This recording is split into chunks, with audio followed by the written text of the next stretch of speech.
నిద్రపోయిన దాన్ని మేల్కొల్పుకొని శరీరపరమైన ఏమంటారంటే దాన్ని బైబిల్ చెప్పిన మాట విర్రవీగుతున్న దుష్టత్వం ఎవరికి ఉంటుంది? కామన్గా ఎవరికి ఉంటుంది? ఎదుటి వాళ్ళలో కనిపిస్తుంది, మనలో కనిపించదు. ఎందుకంటే మనం ఇక్కడికి వచ్చి ఏమనుకుంటాం అంటే నేను మంచోడిని కదా అనిపిస్తుంది. సో ఆ మంచోడిని అనే దాన్ని ఇక్కడ తుంచేయండి. మనం మంచోళ్ళం కాదు. ఎక్కడికి వచ్చినప్పుడు? దేవుని సన్నిధికి వచ్చినప్పుడు. ఇక్కడ నిలబడుతున్న నేనైనా, కూర్చున్న మీరైనా, అందరం దేవుని దృష్టిలో అక్కడ అందరం సమానమే. సో ఇక్కడికి వచ్చి నేను మంచోడిని అనుకొని చేయొద్దు నాయన, నేను పాపినైనా నీవు నీ కృప వల్ల నన్ను నీతిమంతురాలుగా చేసావు. మరి నీ ద్వారా నీతి పొందిన నేను మంచోడిని కాబట్టి నన్ను యాక్సెప్ట్ చేసావు, అందుకే నేను ఇక్కడున్నాను అనేటువంటిది విర్రవీగుతున్నది. ఆ దుష్టత్వం వల్లే మనం విర్రవీగుతాం. సో అది తుంచేసుకొని ఆయన ఏం చెప్తాడో చూద్దాము. యాక్చువల్గా మీకు వాక్య పట్టణం ప్రకారం పంచుకుంటారు. నేను అన్ఎక్స్పెక్టెడ్ అని కాదు, మేము మన వాతావరణ పరిస్థితుల వల్ల మనం అందరం ఎక్కువ కూర్చోలేకపోతున్నాం అనే డిమాండ్ వల్ల కొన్ని వారాలు మీకు దూరంగా ఉండాల్సి వచ్చింది. నేను ఎల్లప్పుడూ సిద్ధం, ఎందుకంటే రేపు ఎక్స్ప్లెనేషన్ దేవునికి ఎవరు ఇచ్చుకోవాలి? వై యు ఆర్ నాట్ ప్రీచర్డ్ అని చెప్పేసి అడిగాడు అనుకో, గాడ్ నేను రెడీగానే ఉన్నాను బికాస్ ఆఫ్ సిచ్యువేషన్స్ అంటా అని నేను చెప్పుకోవచ్చు. ఇప్పుడు ఎవరు కోర్టులో నిలబడతారు? You people only. సో మీరు చెప్పుకోవచ్చు, డాడీ నేను అసలు ఉండలేని ఎండకి అందుకనే వద్దని చెప్పాము అనేది సంఘం ఎక్స్ప్లెనేషన్ చేసుకుంటుంది. కోర్టు బాల్ ఎప్పుడు మనలో ఉండకూడదు. దేవుని పనిచేసే వాళ్ళు అతి జాగ్రత్త మెయింటైన్ చేయాలి. సో మీకు ఒక మాట చూపుతున్నాను, యెషయా గ్రంథము. సో సామెతలు రిఫరెన్స్ వైజ్గా సిస్టర్ పంచుకుంటారు. మామూలుగా నేను ఆరాధనకి సంబంధించి మీరు ఎలా ప్రిపేర్ అయితే బాగుంటుంది, ఏ విధంగా ప్రిపేర్ అయితే బాగుంటుంది అనేది నాకు చెప్పాలని ఉంది ప్రోవర్బ్స్ గురించి. కానీ మనసు ఎందుకు అంగీకరించడం లేదు. మీకు వే ఆఫ్ వర్షన్ మారిపోతుంది కాబట్టి నేను ఆత్మ ప్రేరేపించిన కొలది నేను మాట్లాడతాను. నెక్స్ట్ మీ కార్యక్రమం ప్రకారం డిస్టర్బ్ అవ్వకుండా చూసుకుందాం. యెషయా గ్రంథము 34వ అధ్యాయం చూద్దాము. యెషయా గ్రంథము 34వ అధ్యాయము 16వ వచనం చూద్దాం. ఎవరి గ్రంథం అంటే దాని పేరు ఏంటో మీకు తెలుసా? అది ఎక్కడ ఉంది? మన చేతిలో యెహోవా గ్రంథం. అది దానికి మనం వాడుకగా పెట్టుకున్న పరిశుద్ధ గ్రంథం. అట్లెట్లా పెట్టారు? పరిశుద్ధ గ్రంథం అని ఎలా వచ్చేసింది దీనికి పేరు? పరిశుద్ధాత్మ వ్రాయించాడు కాబట్టి మనం పిలిచేసుకుందామా? ఇంకేదైనా దైవాజ్ఞత గ్రంథం అని రాయించవచ్చు కదా. దేవుడు ప్రేరేపించాడు, ఓకే మనకు తెలుసు, కానీ చాలా ప్రేరణలు వచ్చినాయి కదా. అలాగే ఈ గ్రంథానికి దేవుడు గ్రంథము అని పెట్టవచ్చు కదా. వై? ప్యూరిటీ ఆఫ్ అని, పరిశుద్ధంగా ఉండటానికి, సిద్ధపడటానికి ఎన్ని అంశాలు మానవాళికి అవసరము అర్థమవుతుందా? ఒక క్రిస్టియన్లు కాదు, ఒక ఎస్సీ ఎస్టీకి కాదు. ఈ ఎస్సీ ఎస్టీ క్రిస్టియానిటీ వేరు, ఎస్సీ ఎస్టీలు వేరు. ఇవి మనం విభజించి పెట్టుకున్నాయి. దానికి బైబిల్కి సంబంధం లేదు. బైబిల్ ఎవరి గురించి మాట్లాడుతుంది చెప్పండి? ప్రపంచ మానవాళి మొత్తాన్ని గురించి. సో దానిలో కొద్ది మందిగా చేరాం మనం. ఇది దేవుడు పిలిస్తే కొద్ది మందిగా చేరామంట. అంటే మిగతా వాళ్ళకి అర్థం కాలేకపోవడానికి, దీని మీద ఒక వేరే ముద్ర వేయటానికి కారణం ఎవరై ఉంటారు? మనమే. అంటే ఎవరన్నా మారలేదనుకో, కారణం ఎవరు? నేనే, నువ్వే. అంటే దేవుడు ఎంత గొప్పవాడో మనం ఇక్కడికి తెలుసుకొని వచ్చేసాం. తెలుసుకున్న మనము మన క్రియల ద్వారా చూపించాల్సిన విధానాన్ని, ప్రిన్సిపల్స్ని మనం చేసి చూపించకపోతే, మనం మాట్లాడకపోతే గ్రంథం, పరిశుద్ధ గ్రంథం మీద ఏ అపవాది పడింది? అది వాళ్ళ మత గ్రంథం అని పడింది. ఎందుకని? ఏ విధంగా ఉండాలో ఆ విధంగా ఉండి చూపించకుండా శరీర సంబంధమైన కండిషన్స్ వైజ్ గా మనం దేవుడి దగ్గరికి వెళ్ళిపోవచ్చు. అని చూపించడం ద్వారా దేవుడు ఏం కోరుకుంటున్నాడో ఆ విధంగా మనం ప్రవర్తించిన విధానం బయట ఉన్న మనుషులు కానీ ఈవెన్ మన కుటుంబ సభ్యులు కానీ గుర్తించలేకపోవడం, గుర్తించలేనంతగా మన జీవితం కామన్గా వెళ్ళిపోతుంది, ప్రత్యేకంగా లేదు. ప్రత్యేకంగా లేనప్పుడు నీ భక్తి వల్ల నీకే ప్రయోజనం కాదేమో కదా. మిమ్మల్ని ప్రత్యేకపరచి నా కొరకు అన్నాడా దేవుడు? అన్నాడా? మరి ప్రత్యేకత ఎక్కడ? స్పెషలైజేషన్. క్రైస్తవులకి ఏముండాలి? ప్రత్యేకత ఉండాలి. ప్రత్యేకత మేము చూపించగలం మా నిడారంభరంగా ఉండటంలో. అది ఫిజికల్ గా రిజంబుల్ చూపిస్తాం. ఎట్లా? ఈ డ్రెస్సింగ్ వైజ్ లో, అలంకరించుకునే వైజ్ లో, అన్నిట్లో చేయడానికి ప్రయత్నాలు చేశారు. ఒకటి మర్చిపోయి, అంత శుద్ధీకరణ. ఏంటది? అంతరంగ స్వభావం అని ఒకటి ఉంటుంది. ఎక్కడ ఉంటుంది? ఎవరిదది? కుక్కదా, నక్కదా, పిల్లిదా, కప్పదా, చీమదా? 84 లక్షల జీవరాశుల్లో మనిషి కోసం మాత్రమే దేవుని కుమారుడి ప్రాణత్యాగం జరిగిందా? దాన్ని ఏ రోజు నువ్వు మర్చిపోకూడనంత త్యాగం చేశారు ఆయన. ఏ రోజైనా మర్చిపోవచ్చా అంత త్యాగం? ఎప్పుడో ఒక బంధువుల ఇంటికి వెళ్తే వాళ్ళు పెట్టిన వస్త్రాలను దాచుకుని ఆ టైంలో వాళ్ళు నాకు పెట్టారు తెలుసా, అందుకే గుర్తుగా దాచుకున్నా. ఏం చేశారట? గుర్తుగా. దేవుడు చేసింది అసలు మర్చిపోయేదా కదా? అస్సలు మర్చిపోకూడదు. మనుషులందరూ చెడ్డవాళ్ళైనా ఒక వ్యక్తి యొక్క పాపం బయటపడిందంటే ఆ వ్యక్తిని వదిలిపెట్టాం. ఫర్ ఎగ్జాంపుల్ యేసుప్రభు వారి దగ్గరికి ఎవరిని తీసుకొచ్చారు? పాపము చేసిన, పాపములో దొరికిన స్త్రీని కదా. చేసిన అనేది మనం చూడలేదు కదా. పాపము చేయుచు పట్టబడిన ఒక్కళ్ళకి అవ్వదే. సమ్ అదర్ పర్సనాలిటీ ఎక్కడా? సో మనకిష్టమైన వాళ్ళని ఏం చేస్తామంటే పాపం ఏం చేసినా దాచి పక్కన పెట్టుకుంటాం. మన స్వభావం, మనుష్య స్వభావం. మనకిష్టం లేదనుకో, లోకనానుడి ప్రకారం గుడ్డి మీద ఏముంటాయి? ఏమన్నా ఉంటాయా? ఈకలు ఉంటాయా? చక్కగా నున్నగా తెల్లగా ఉంటుందా? చూడటానికి దాని మీద ఈకలు ఎతికేస్తాం. అది మనిషి స్వభావం. దేవుడు ఏమంటున్నాడంటే, నువ్వు రక్తంలో పొరలు పడ్డావు, నిన్ను ముట్టుకోవటానికి కూడా అసహ్యమైన పరిస్థితుల్లో నువ్వు ఉన్నావు, నువ్వు శుభ్రం చేయబడలేదు. Even though on that time నేను వచ్చి నిన్ను శుద్ధి చేసుకున్నా. ఎందుకని? నువ్వంటే నాకు ఇష్టం. మనుషులు చేయలేరు సుమా ఇది. నేను ప్రేమ కలిగిన వాడిని కాదు కదా, నా ద్వారానే ప్రేమ ఏమిటో తెలియచేసిన వాడిని కదా. అందుకే నా పేరేంటి? ప్రేమ పూర్ణత కలిగిన వాడిని. సో ఈ పరిపూర్ణ ప్రేమికుడు ఎవరు? తండ్రి అయిన దేవుని ద్వారా వచ్చిన కుమారుడైన క్రీస్తు చేసిన త్యాగం.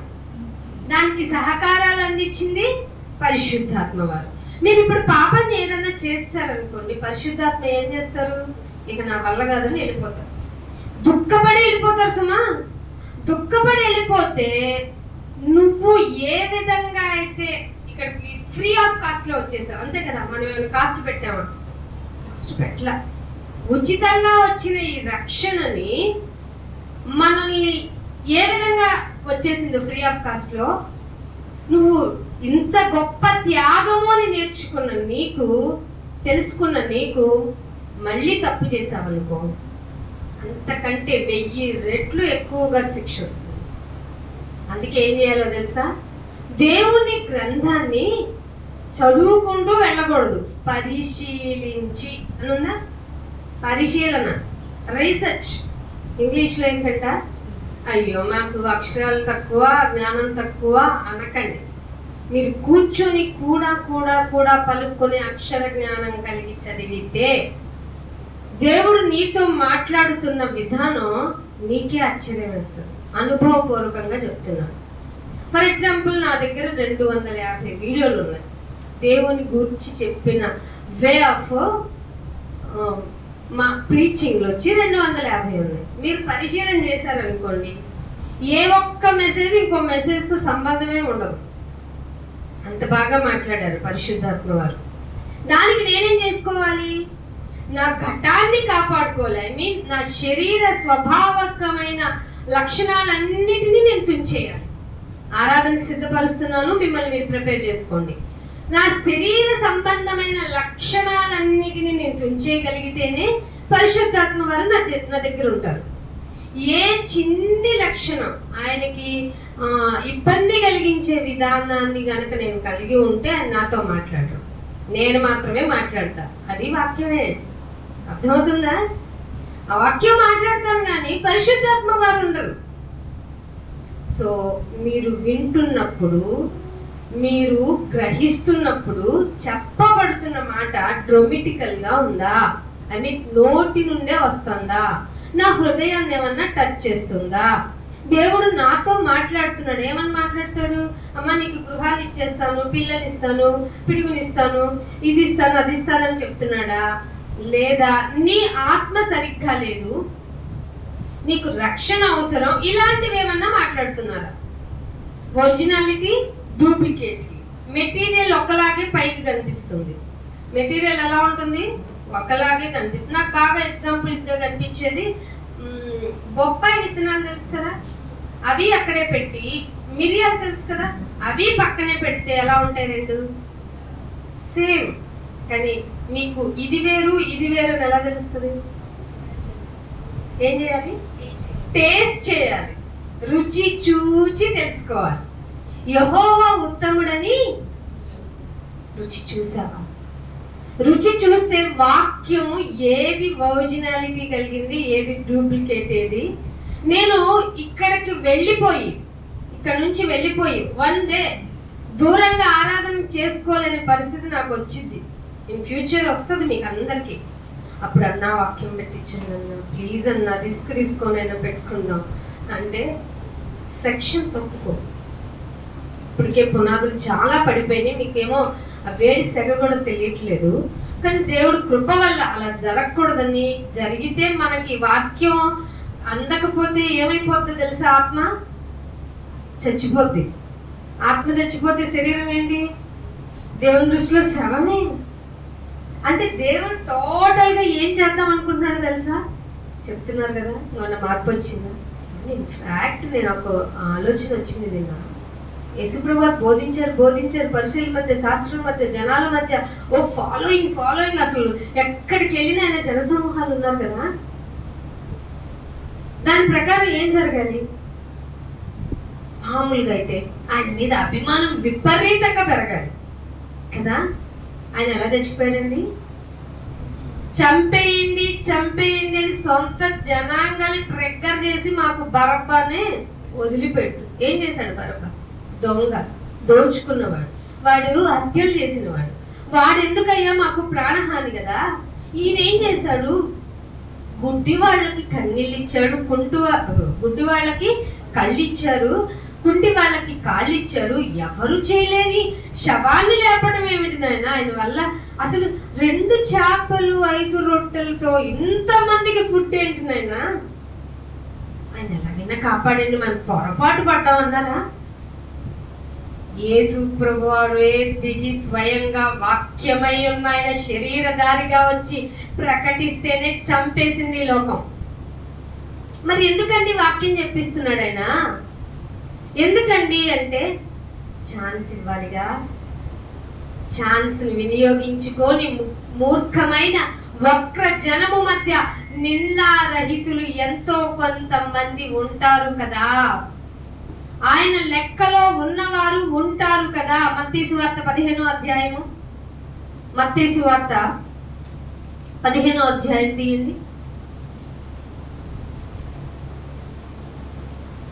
15వ అధ్యాయము 13వ వచనం.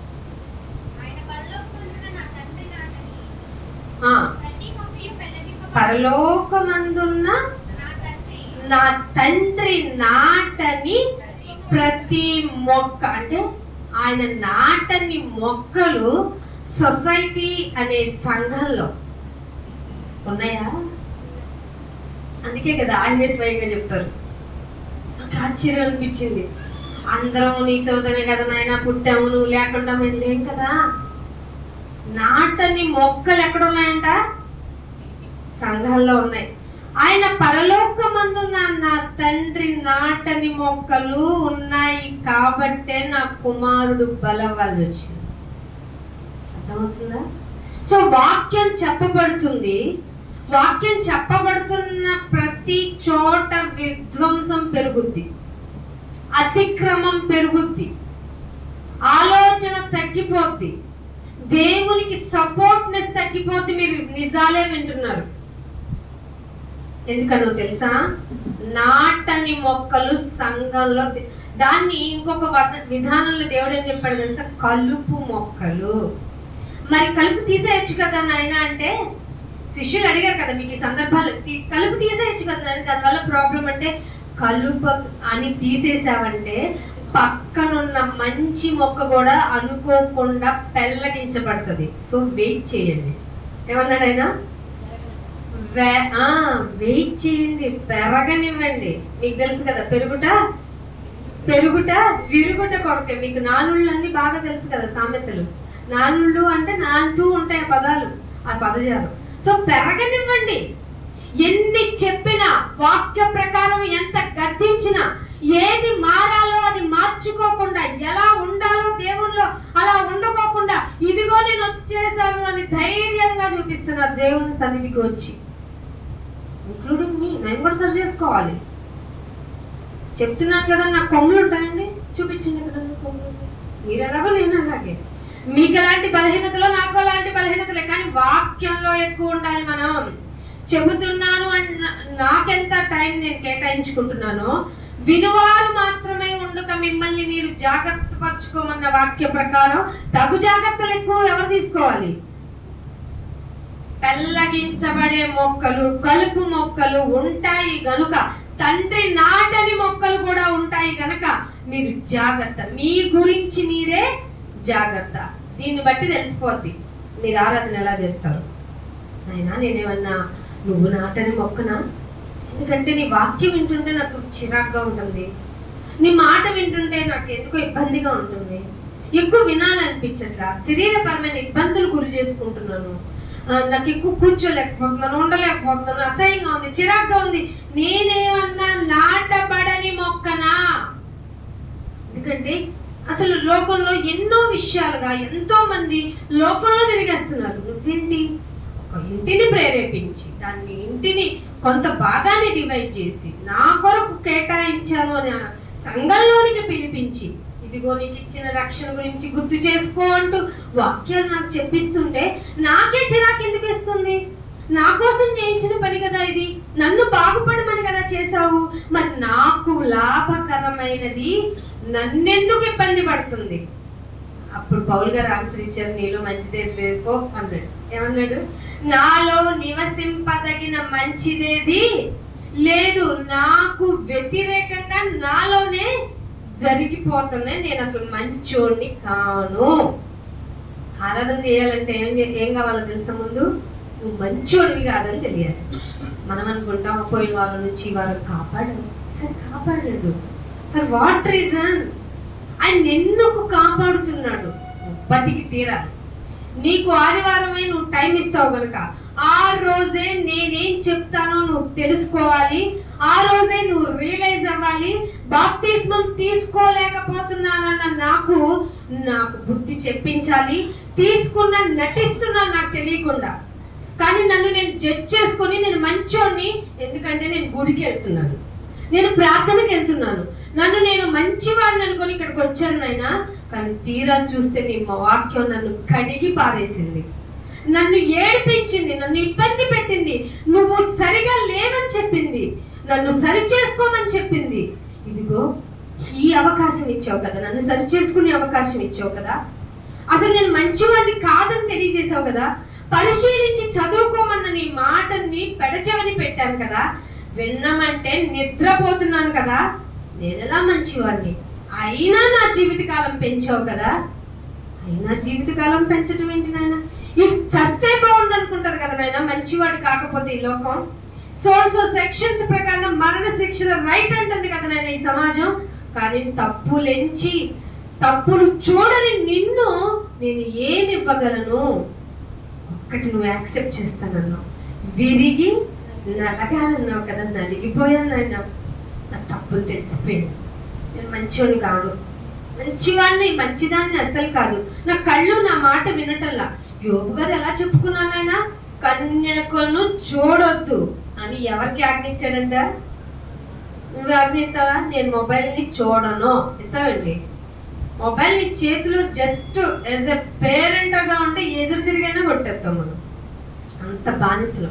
మళ్ళీ వచ్చి ఇక్కడ ఆరాధన చేస్తాం. నేను చేస్తాను, నేను మొబైల్ ఆపను నేను, కానీ నీకు ఆరాధన చేస్తా. ఒప్పుకుంటారా ఈ ఆరాధన? చెప్పండి మీరు.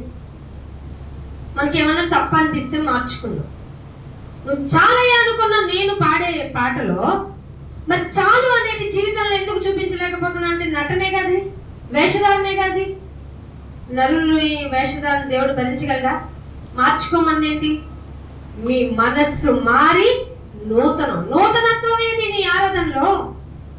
మారన్నైనా ఈ వారం అంతా కాపాడావు. నీ వాక్య మాటల ద్వారా ఎన్నో విషయాలు నేను పఠనం చేసుకుంటున్నప్పుడు, ఇదిగో ఇప్పుడు ఈ వాక్యం వింటున్నప్పుడు నా మనస్సు నన్ను గద్దించింది, నా మనస్సు నాలో మండింది. అయినా నాకు ఆయుష్నిచ్చావే, అందువల్ల నాలో పశ్చాత్తాపం కలుగుతోంది నాయన అని ఆరాధించారు. ఎప్పుడన్నా ఆయన ఇచ్చిన అవకాశాన్ని సద్వినియోగం చేసుకున్నారా? మీకు ఇచ్చిన రోజుల్లో మేలును అనుభవించి మీకు ఎన్ని సంవత్సరాలు అన్ని సంవత్సరాలు అనుభవించడం అలవాటైపోయింది మేలు.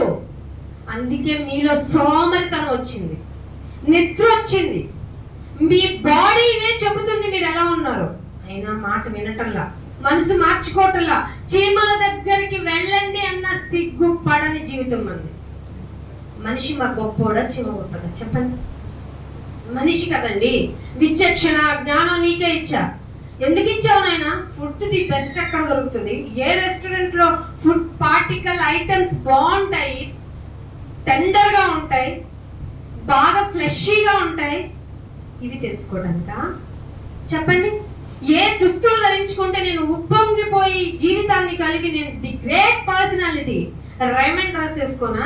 ఎందుకంటే ది కంప్లీట్ పర్సనాలిటీ కదా అది. ఆ డ్రెస్ వేసుకుంటే కంప్లీట్ పర్సన్ అవుతారా? ఆ పర్సన్ ఏమయ్యారో తెలుసా? చివరి క్షణాల్లో ఆ పర్సన్ ఏమయ్యారో తెలుసా? రైమండ్స్ అధినేత ఫుడ్ కోసం, షెల్టర్ కోసం క్షణం కోర్టులో కేసు గెలవలేక చచ్చిపోయాడు. కోర్టులో ఎవరి మీద వేసుకుంటాడు? కొడుకు మీద. నమ్మమాకండి మీ బిడ్డల్ని, ఈ జనరేషన్స్ అస్సలు నమ్మమాకండి, అస్సలు నమ్మొద్దు. ఎందుకంటే దేవుని మాటని వెళ్ళనీయకపోతే నష్టపోయేది మీతో పాటు మీ తరాలు కూడా. దేవుడు ఎన్ని తరాలు చెప్పమన్నాడు? నీ తరానికే నువ్వు చెప్పట్లా. నీకేమో వంట, ఇంటు, ఇల్లు, నీ భర్తకేమో వ్యాపారం, ఉద్యోగం, ఫుడ్ ఐటమ్స్ తెచ్చిపడేయడం. ఇవే బాధ్యతలు అనుకుంటున్నారా? దేవుడు చెప్పిన బాధ్యతలు ఏం చెప్పండి? ద్వితీయోపదేశ కాండం 6వ అధ్యాయం ఇంటికి వెళ్ళి చదివి 6వ వచనంలో నువ్వు లేచినా, కూర్చున్నా, నుంచున్నా, పడుకున్నా, దారిని వెళ్తున్నా నీ బిడ్డకి ఏం చెప్పాలి? చెప్పేవాళ్ళని చూపించండి.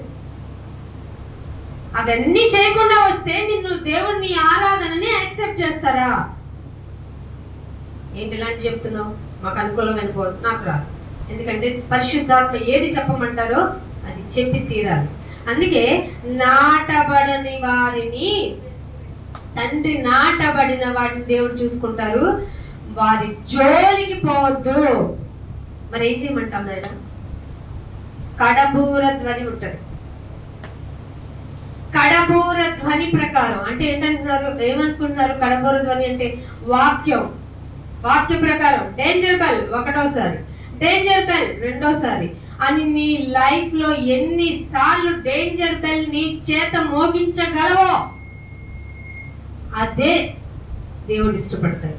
నేను ఇప్పటి వరకు వర్చువల్ గా 250 సార్లు మోగించాను. నువ్వు ఎన్నిసార్లు మోగించావు? బల తీసుకున్నావు కదా. తిని త్రాగి ఇంటికి వెళ్ళి నిద్రపోండి అన్నాడా? ప్రచురపరచమన్నాడా? బాధ్యత లేని వాడిని ఏమంటాడు? మీరేమంటారు? కుటుంబాన్ని నీవు కలిగి ఉన్నావు, పిల్లల్ని కలిగి ఉన్నావు, భార్యని కలిగి ఉన్నావు, నీకేం బాధ్యతతో నడుస్తున్నావు అంటామా? అంటాం.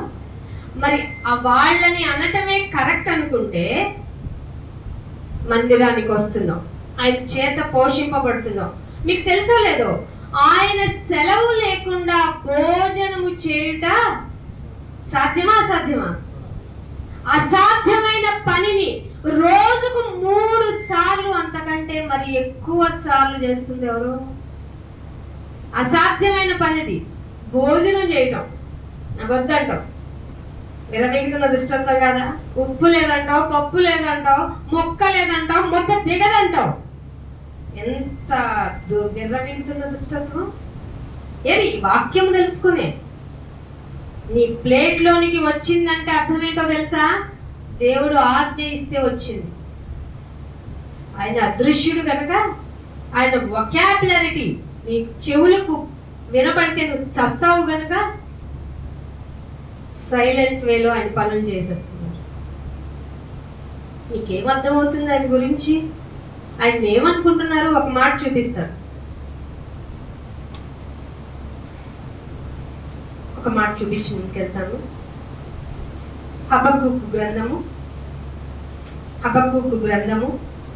2వ అధ్యాయము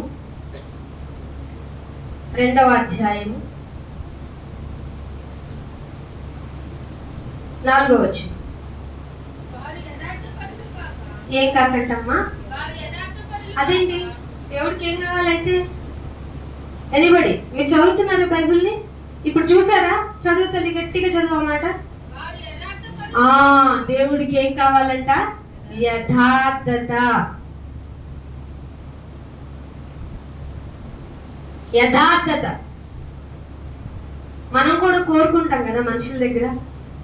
భర్త దగ్గర భార్య కోరుకుంటది, భార్య దగ్గర భర్త కోరుకుంటాడు, ఫ్రెండ్స్ దగ్గర కూడా, మనం ఈవెన్ అన్నోన్ పర్సన్ దగ్గర కూడా ఎందుకు సహాయం చేయాలనిపించలేదు అక్క. నేను ఒక సిస్టర్ అడిగితే ఆవిడ మాటలో నిజాయితీ లేదక్క. ఏం లేదంట. ఆఫ్టర్ ఆల్ ఒక రోజు క్షణంలో అయిపోయి మర్చిపోయే చిన్న విషయానికే నీకు క్వాలిఫికేషన్ ఏం కావాలి? నిజం చెప్పాలి కదా, మంచిదే కదా. మరి దేవుడు కోరుకోవడం కూడా న్యాయం అనిపిస్తుందా లేదా? యథార్థత లేదు. యథార్థ పరులు కాక ఏం చేస్తున్నారంట? నేను అంత గొప్ప ఉన్నా తెలుసా? తమలో తాము. ఇది బయటపడుతుందండి. ఇప్పుడు నేను ఇక్కడ ఉన్నాను, మైక్ వచ్చింది తెలుసా నాకు. నేను ఎవరు చెప్తారు వాక్యం అంటే ఏం చేస్తారు తెలుసా? మెడ పెట్టుకొని దేవుడు బయట తోసేస్తాడు. అలా మీకు తెలియాలని. కానీ ఇక్కడ నుంచోబెట్టాడంటే అర్థం ఏంటి? దేవుడే నుంచోబెట్టినట్టు. నుంచోబెట్టాడు అంటే నేను నాకు ఇష్టమైనట్టు, నాలో నేను అతిశయపడిపోతూ నీకు వాక్యం చెప్పాను అనుకో, నీకు కూడా తెలియకుండా జబ్బు అనుకుంటాను. అర్థమవుతుందా? సో యథార్థవంతులు కాక తమలో తాము అతిశయపడుతూ అయితే దేవుడు ఏమంటున్నాడంట? నీతిమంతులుగా ఉండాలి. ఎట్లా ఉంటారు నాయన నీతిమంతులు ఈ లోకంలో? విశ్వాసం. ఎవరి మీద విశ్వాసం నాయన? నా మీద. ఎవరి మీద? నువ్వు కనపడవే. చుట్టూ చూస్తే ఇన్ని వేల కోట్ల రకాలుగా ఉన్నారే. దేవుడు అంటే ఒకళ్ళు మొక్కను చూపిస్తున్నారే, దేవుడు అంటే ఒకళ్ళు నక్కను చూపిస్తున్నారే, కాదు రాయి అంటున్నారే, కాదు కొండ అంటున్నారే, కాదు ఆడ అమ్మ అంటున్నారే, కాదు అయ్యా అంటున్నారే. అసలు ఇవన్నీ కాదు, ఆకాశంలో కనబడే గుర్తులను చూపిస్తున్నారే. నేను ఎలా నమ్మను? నేనైతే నీవు తప్పు చేసినా కాపాడుకుంటా. బలిని కొనను గాని సమీపించి ఆలకించు. ఎవరు చెప్తారు ఇది? మనిషిని దాటిన ఏదో శక్తి చెప్తుందేమో కదా. మనిషిని దాటిన శక్తి ఏంటై ఉంటది? అది మనిషిని చేసిన వాడయ్యి ఉంటాడు. ఎవరైనా దేవాతి దేవుడు, సకల సృష్టి, సకల ఆకాశ మండలాలు. ఆకాశం దాటిన తర్వాత ఏమున్నాయట? లోకాలు ఉన్నాయి. ఆ ఆకాశం దాటిన లోకానికి భూమికి మధ్యలో తెరేంటి? ఆకాశమే. అందుకే దీన్ని మూడవ ఆకాశం అన్నారు. మూడవ ఆకాశం అంటే మళ్ళీ కిందకి వెళ్ళిపోతారు చాలా మంది. ఇక్కడ ఉన్నాం కదా, కింద ఇంకో ఆకాశం ఉన్నది. మూడో ఆకాశం అంటేనే భూమి. సరే, దేవుడు ఏం చెప్తున్నాడంటే, నీతిమంతుడైతే విశ్వాసము మూలముగా బ్రతికావా చచ్చావా? విశ్వాసం అనగా నిరీక్షింపబడు వాటి యొక్క, అవునా? ఏది చూపించండి, మీలో ఒక లక్షణం చూపించండి. దేవా, నాకు భోజనం దొరకకపోయినా, ఆకలి తప్పులున్నా నీ మీద విశ్వాసం కోల్పోలేదు, అందుకే నా ఆరాధన. దేవా, నన్ను శరీరం విసిగించింది, రోగంతో, బాధతో, మనుషుల యొక్క విధి విధానాలతో నేను చచ్చిపోయాను, అయినా నిన్ను వదలలేదు, ఇదిగో నా ఆరాధన. నా విశ్వాసం ఎక్కడ డిస్టర్బ్ అవ్వలేదు, చూసావా నాయనా అని నిన్ను నువ్వు చూపించుకోవడానికి సంఘానికి ఏమైనా వచ్చావా? ఆలయానికి అలా వచ్చావా? నీ కుటుంబాన్ని తీసుకొని వచ్చావా? మా కుటుంబ పరంగా ఎంత లోటు కలిగినా, ఎంత బాధ ఉన్నా, ఏ విధమైన ఆర్థిక ఇబ్బందులు మమ్మల్ని ట్రిగ్గర్ చేసినా, నా విశ్వాసం యొక్క క్వాలిటీలో ఏ మాత్రం తేడా రాలేదు.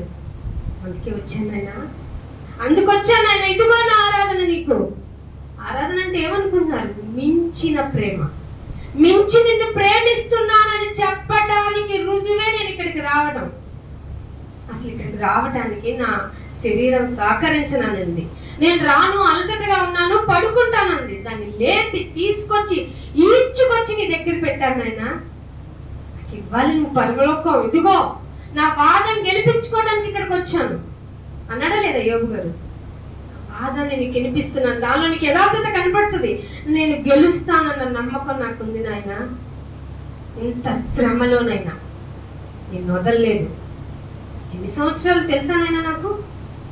నువ్వే చెప్పావు బైబిల్లో, మనిషి జీవితం నీటి బుడగాని, ధూళి అని, అడవి పువ్వు లాంటిదని. ఆల్రెడీ వాడిపోయి ఉన్నాను, నా టైం నాకు తెలుస్తుంది. నీ భక్తుడు చేత తెప్పించావు నా దినములు లెక్కించుకోమని. లెక్కిస్తున్నానైనా, లెక్కిస్తుంటే నాకు అర్థమైపోయింది, నాకు ఎండ్ కార్డు పడబోతుందని. ఆల్రెడీ సిద్ధం చేశావని. సో నేను వచ్చేయాలి. నాలో ఏముండాలి? నీతి. వాళ్ళే కదా బ్రతికిస్తాం. అందుకే ఇక్కడికి వచ్చాను. అందుకు నా ఆరాధన. అదిగో అందుకే నా పళ్ళలో చేతులు వేస్తున్నాను. ఇంకా తిన్నానా, తాగానా, నీ గురించి నేను ప్రభంజనంలాగా నా మాటతో చెబుతాను చెబుతాను చెబుతాను. గింజకొక మాటలాగా అన్న చెప్పకపోయినా పర్లేదు, ప్లేటుకొక పదమన్నా ఆయన గురించి ఏమన్నా నీ నోటి నుండి వచ్చిందా? నిన్ను పలకరిస్తే, నిన్ను మాట్లాడిస్తే, నా ఉద్యోగం ఎంత, నా డబ్బు ఎంత, నా ఆస్తులు ఎంత, నా బంధు బలగం ఎంత, నా ఫ్రెండ్ సర్కిల్ అంత గొప్ప వాళ్ళు లేరు, ఇవేనా? నో, మనం మారాలి. మన ఆరాధనలో మార్పులు రావాలి. ఆయన ఎంత గొప్ప త్యాగవంతుడో మనం మన ప్రార్థన ద్వారా, మన మాటల ద్వారా తెలియచేయాలి. ఎందుకంటే నీతిమంతుడు విశ్వాసం మూలంగానే పెరుగుతాడు, బ్రతుకుతాడు. టెంకాయ కొట్టించినందువల్ల, అగరబత్తులు ఇచ్చినందువల్ల, నువ్వు పూలు తెచ్చినందువల్ల, లేదంటే ఆ దశభాగం ఇచ్చినందువల్ల, నీ డ్యూటీస్ చెయ్యాలి, నీ పనులు నువ్వు చేయాలి. నీ బాధ్యతలు చేస్తూ నిన్ను నువ్వు మర్చిపోతే నష్టపోయేది నువ్వే. ఇంకొక మాట చూపిస్తాను 5వ వచనంలో.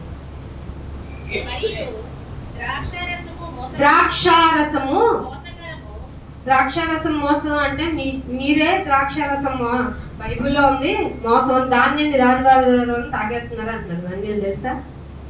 ఆయన చెప్పిన ద్రాక్షారసం వేరు, ఇక్కడ రాయబడిన ద్రాక్షారసం అది. ఇది ఫెర్మెంటెడ్ గ్రేప్ జ్యూస్ అంటే కొంచెం మత్తు కలిగిస్తుంది.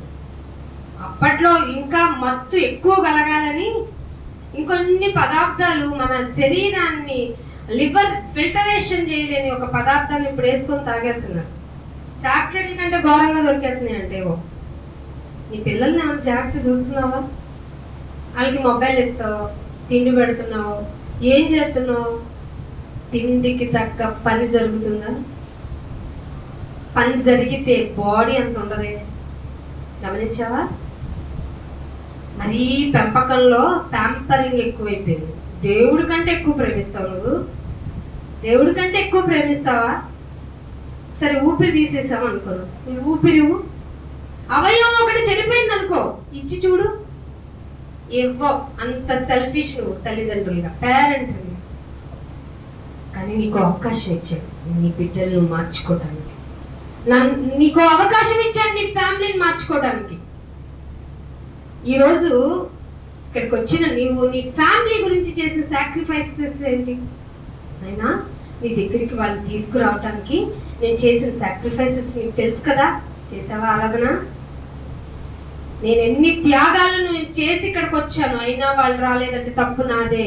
కాబట్టి వాళ్ళకి ఇంకొక అవకాశం ఇవ్వండి ప్లీజ్ అని ఆరాధించావా? ఊరందరి గురించి ఈరోజే చదువుతావు, అయ్యగారు 100 సార్లు చెప్పు. ఎందుకంటే నీ ప్రార్థన చేసే స్కిల్స్ ఎవరికి తెలియాలి? చుట్టుపక్కల వాళ్ళకి, మెయిన్గా కాపర్ గారు తెలిస్తే మంచిగా చేసావమ్మని చెప్తారు కదా, మెప్పించగలవు ఈ లోకంలో మనుషులు. దేవుణ్ణి అసలు ఏంటి ఎంతైనా పశ్చాత్తాపం కలగదేంటి? నేను ఇంకెన్ని రోజులు ఎక్స్టెండ్ చేయను, త్వరగా కొట్టేస్తాను అంటే అడ్డుపడేది ఎవరు? తోటమాలి. ప్లీజ్ నైనా ఈ సంవత్సరం అడిగారా లేదా? అందుకే వచ్చిందా లేదా ఈ దయా కిరీటం? ఏ కిరీటం అది? సంవత్సరం అనే దయా కిరీటం. మీరు ఇది సంవత్సరం ఫస్ట్లోనో లేకపోతే ఎండింగ్లోనో చెప్పాలి. దేవుడు అంటున్నాడు ద్రాక్ష రసం మోసకరం, ఆ మోసకరమైన దాన్ని బట్టి తనను బట్టి అతిశయిస్తాడు వాడు నీలవాడు. చాలా మంది తాగుబోతుల్ని, పోతేనే అంటారు, నన్ను ఏమంటారు, నా పదం కాదు ఇది, త్రాగు వారిని, మద్యపానం చేసేవారిని ఎందుకు ఇలా చేస్తున్నామంటే ఏమంటాడు తెలుసా? దేవుడు నన్ను ఎప్పుడో లిస్ట్ అవుట్ చేసేసాడు, ఇక నేను మారను. తన రాతని తానే రాసుకుంటున్నాడు తెలుసా, తన స్క్రిప్టింగ్ తానే చేసుకుంటున్నాడు. నేను ఇంకా మారాల్సిన తాగి పోతా చెప్పాడు దేవుడు. ఇక్కడ ఏం చెప్పాడు? ఇక్కడ ద్రాక్షారసము మోసకరము, తనని బట్టి అతిశయించేవాడు నీలవాడు, అట్టి వాడు పాతాళం మీద డెఫినెట్ గా విశాలంగా ఆశ పెట్టుకోవచ్చు. అయితే మరణమంతగా ప్రబలినను అంటే వీళ్ళు తాగి ఎక్కడికి వెళ్తారు? మరణం దాకా వెళ్ళిపోయినా వాళ్ళు తృప్తి కలగదట. ఏంటి? ఇక చాలే తాగింది చచ్చేదాకా పోయాను అని ఉండదట. ఒక మూర్ఖుడి లక్షణం చూపిస్తున్నా. వాడు ఏం తృప్తి నొందగానే రండి, సాధ్యమైనంత వరకు ఎక్కువ మందిని రండి అనడానికి సకల జనుల్ని వశం చేసుకుంటాడంట. ఏంది? నాతో పాటు నువ్వు కూడా రా తాగటానికి. వాడే మారి నాతో పాటు ప్రార్థనకు రమ్మంటే వస్తాడా? ఎవరినన్నా పిలు, సకల జనులు కాదు, ఒకళ్ళని పిలు, రారు. అదే సిగరెట్ తాగుతుండ్రా, మందు తాగుతుండ్రా అంటే 1 కాదు 10 మంది వస్తారు. లోకం ఎంత చెడ్డదో మీకు తెలియడానికి మాట చెప్పాను. సో సకల జనులను పిలుస్తాడు, సమకూర్చుకుంటాడు. వాడిని బట్టి 6వ వచనంలో అంటున్నాడు, తనది కాని దానికి ఆక్రమించి అభివృద్ధి పొందుదాం అనుకున్నాడా? వాడికి స్టార్ట్ అయింది. సో మీరు ఏ విధంగా ఉన్నారు? ఈ లోకమే మీది కాదని చెప్పాడు దేవుడు. చెప్పాడా లేదా? మరి మన మనది కాని దానికోసం లోకంలో మనం ఏం ప్రాకులాడి ఇక్కడికి వచ్చాం. తండ్రి, నేను అడుగుతున్నాను, నీకోసం ప్రార్థన చేస్తున్నాను అనుకున్నాను. ఉపవాస ప్రార్థన అంటే అయ్యగారికి అటెండెన్స్ ఇచ్చి వెళ్ళిపోయాను, నాలో మార్పు రాలేదు. వాక్యము అవసరం అనుకున్నాను, వినటన్నట్టు ఉంటున్నాను కానీ హృదయంలోనికి దాన్ని చొచ్చించుకోలేకపోయాను. అందుకే నా ఫ్యామిలీ పరంగా నీ ఎదుట ప్రత్యక్షపరచుకోలేకపోయాను. ఈ ఆరాధనలో నన్ను క్షమించండి. నా కుటుంబ పరంగా అంతా వచ్చి నిన్ను ఆరాధిస్తే మాకు అది ఆశీర్వాదం అని ఆరాధనని మిస్ చేసుకుంటూ, బల్లని మిస్ చేసుకుంటూ, లోకాన్ని ఆశ్రయించిన నాకు దెబ్బలు కొట్టిన, దెబ్బ తగిలింది అనే పశ్చాత్తాపం నాలో లేకుండా పోయింది. అయితే నన్ను క్షమించండి, ఇక మారుతాను. నా ఆరాధన నీతిగా యథార్థంగా, ఈ 2 ఇంపార్టెంట్ దేవుడికి, నీతిగా యథార్థంగా ఉండేలాగా నన్ను మార్చండి. నేను ఎంత చెడ్డదాన్నో నాకు తెలియజేసుకునేలాగా నన్ను సిద్ధపరచండి. మనుషుల ఎదుట ప్రేమ పొందాలనో మెప్పు పొందాలనో నేను ప్రార్థించకుండా నన్ను కాపాడండి. నా నోటికి నీ హద్దును ఉంచండి, నా కాలికి నీ సంఖ్యలో ఉంచండి, నన్ను మార్చండి. అట్టి మారిన హృదయంతో నాకు ఆరాధన నేర్పించండి. అది నీకు ఇష్టమైన బలిగా మారేలాగా నా జిహ్వ ఫలాన్ని నీకు అందిస్తున్నాను అని మిమ్మల్ని మీరు సిద్ధపరచుకుంటూ ఆరాధించండి. ఇటు ధన్యత దేవుడు మీకు దయచేయాలని కోరుకుంటూ నా మాటలు ముగిస్తున్నాను. ప్రార్థన చేస్తాం. ప్రార్థన చేసుకున్నాం, దేవుడు మీతో మాట్లాడారు అనుకుంటే మీరు ఆరాధనలో మీ మార్పును చూపిస్తూ, మీ గురించి మీరు పశ్చాత్తాపడుతూ, మీ గురించి మీరు మెప్పు పొందుకోకుండా మన గురించి మనం, నాయన నాకు ఇచ్చిన అవకాశం ఎంత మంచిదో నాకు అర్థమైంది. ఆరాధనకు వచ్చేయడం క్రమం అనుకొని వచ్చేసాను, కానీ నాకు ఇచ్చిన అదృష్టం అని నమ్మలేకపోయాను. ఇక్కడ నుంచి నా ప్రార్థన, నేను ఆరాధనని మార్చుకుంటానని మిమ్మల్ని మీరు దేవునికి సిద్ధపరచుకోండి. తండ్రి, మమ్మల్ని ఎంతగా ప్రేమిస్తున్నందుకు స్తోత్రాలు ఉన్నాయి. మా జీవితం మాకు తెరిచిన పుస్తకంలాగా చూపిస్తున్నారు. తెరిచి చూచుకున్న కొలది మేము ఎంత అపవిత్రులమో తెలిసిపోతుంది. ఎందుకంటే మీరు హృదయాన్ని చూస్తారు. ఆ హృదయం ఒకటి ఆలోచిస్తుంది, ఒకటి బయటికి చేస్తుంది. బయటికి చేసేదేమో అందరినీ మెప్పించేలాగా ఉంటుంది. నాయన, హృదయాన్ని చూస్తున్న మీకు నేను అసహ్యంగా కనపడుతున్నాను, నాకు అర్థమవుతుంది. నన్ను మార్చుకుంటున్నాను. నీకు ఇష్టమైనట్లుగా నా ఆరాధన నీకు సమర్పిస్తాను. నాయన, నాలో యథార్థతని కలుగజేసే విధంగా మాట్లాడించాను. నాలో నీతి బయలుపడేలాగా, మార్చుకునేలాగా నన్ను సిద్ధపరచడానికి నువ్వు నాతో మాట్లాడినందుకు స్తోత్రాలు. నాయన, ఈ దినం నేను చేసుకున్న పనుల వల్ల ఇక్కడ ఉన్నానని గర్వం, విర్రవీగుతున్న దుష్టత్వం నాలో ఉంది. నాతో క్షమించను. ఇక నుంచి నన్ను మార్చుకుంటాను. ఇష్టమైన బలియాగంగా నన్ను నీకు సమర్పించుకుంటాను అని ఇక నుంచి తీర్మానం చేసుకుంటున్నాను. మేమందరం సంఘంగా మాకు ఇచ్చిన ఈ గొప్ప అవకాశాన్ని సద్వినియోగం చేసుకునే అవకాశం ఇచ్చినందుకు మీకు స్తోత్రాలు చెల్లించుకుంటాను. యేసుక్రీస్తు వారి పరిశుద్ధమైన నామమున ఈ ప్రార్థనను అడిగి పెట్టుకుంటున్నాను తండ్రి. అందరికీ వందనాలు. Thank you all of you. God bless you.